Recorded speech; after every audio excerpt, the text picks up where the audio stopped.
know what makes lasting change so much easier? Your environment. This is what's around you that you don't really have to think about. You can set things up in such a way to where much of the mental back and forth, not all of it, but much of the mental back and forth won't even come into play if you're thoughtful about the environment that you set up for yourself. And this stuff is really important because when we're talking about lasting change, we've got three things that are key. We've got the headspace we're in, the mental side of this stuff. How are we going to choose to see ourselves and see the process? And how confident are we that we're going to be able to make the decisions that we need to make, which you should be. You should be very confident in your ability to do this because you can do this stuff. There's the actions that we take that reinforce that headspace we're in, that mindset that we've taken. And then there's the environment that we create that does a lot of the heavy lifting. And most people don't think about this, or they only think about one or two things. So you may be familiar, especially if you've been eating for weight loss at one point or another, been on diets and whatnot. You might have definitely come across some stuff that talks about, the types of food that you keep in the house, where you position it, um, how you can prepare things to make things easier. If you think of meal prep in general, the reason you're doing it is you're eliminating one choice. This choice has been made for you. You've made this meal ahead of time. You don't have to think about what you're going to eat. It's right there. It's an environmental choice that makes taking the action easier. And that action that you take is reinforcing the belief that you've chosen to believe about yourself. So the environment lessens, if not completely removes a lot of the friction. Now, when we talk about this, I don't want you to think that you need to optimize every aspect of your life to fit your goals. Because a lot of people fall into this trap. This is something where it's like, if some is good, yes, more can be better. Also, yes, I need to even more than that to be even better and to be the best.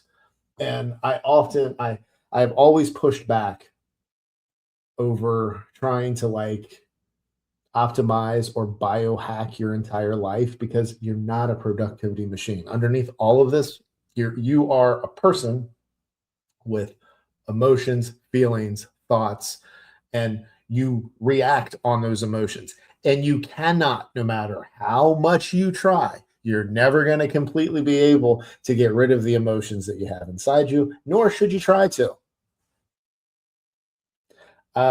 You should be able to sit in those thoughts and feelings, appreciate them, work through what you need to work through, get rid of the stuff that you need to get rid of, learn from the stuff that you need to learn from, and move forward with life. Whole other thing that we talk a lot about, but I wanted to call that out here because I think a lot of times development as a whole, here's a little side tangent for you. But optimizing environments in general is something that people that really want to fix themselves, but like not in just the particular area. They think by fixing the particular area that they're going to quote unquote fix themselves as a person. Um, they really will lean into this because I'll tell you, changing your environment, you can see some real impactful changes in your process and your results. That's how important this stuff is. I just don't want you to go overboard. And it's again, some is good, more is better, even more is not best. So I think it's very important that we give ourselves room to be emotional, to allow our brain to jump in a bunch of different directions, allow us not to 100% do the logical right thing. Because I think part of the reason that we don't have success long term is that we try to make weight loss and an active lifestyle as a whole way more of a logical process than an emotional one, and everything we do is driven by emotion. But creating your environment, changing your environment can really help you to to lessen some of those emotions. Don't get rid of them, and there's a time and place for them. But this stuff really does help with it. So this does include things like habit stacking. You've got the stuff that you already do. Use the stuff that you already do as something that leads into something else, and you can create routines. I like them in the morning and in the evening, but honestly, you can create like have a wake up routine. Don't and this is something a lot of people. The morning routine is something a lot of people have gone overboard with. Thank you, social media. But also the wind down routine before bed. Again, same thing. Some people take this to the extreme, and you can have like little mini elements throughout the day. But I want to stress you don't have to optimize every part of your life, and I would recommend that you don't. But by stacking these habits on one another, again, doing something you already do, put something else that you're wanting to do right behind that, you can really have a domino effect. Now, so your actual physical environment is part of this. They will, a lot of people, and again, in the development space, they will, wow, it's about what you read. It is about what you consume. Okay. But what you consume could be, I mean, food, it could be literal, like the food that you eat. It also could be, yes, the books you read, the content you consume, but also the people that you surround yourself with. Now, be careful on this because there is a thought process out there that you should surround yourself by only high achievers, and it almost comes off as this. Find people that are further along than you, which you need some people like that in your life because they will call you on your stuff. They will show you the way. They can shorten your learning curve. But the thing about having connections with people in any kind of relationship is it has to be mutually beneficial. And if you're just surrounding yourself with people that can teach you the way, well, those are very transactional relationships. And I don't think you're really doing much to help others. And there's really not much benefit for them other than unless they're wanting to help people out to move them forward. And again, you need people like that in your life, but you don't need uh, everyone in your life to be like that. So if your friend group is basically kind of like what you would look at as a mastermind, you need some other people around you. Now, do you need people that are doing the exact opposite of what you're trying to do and really keeping themselves down when you're trying to advance and do things differently? No.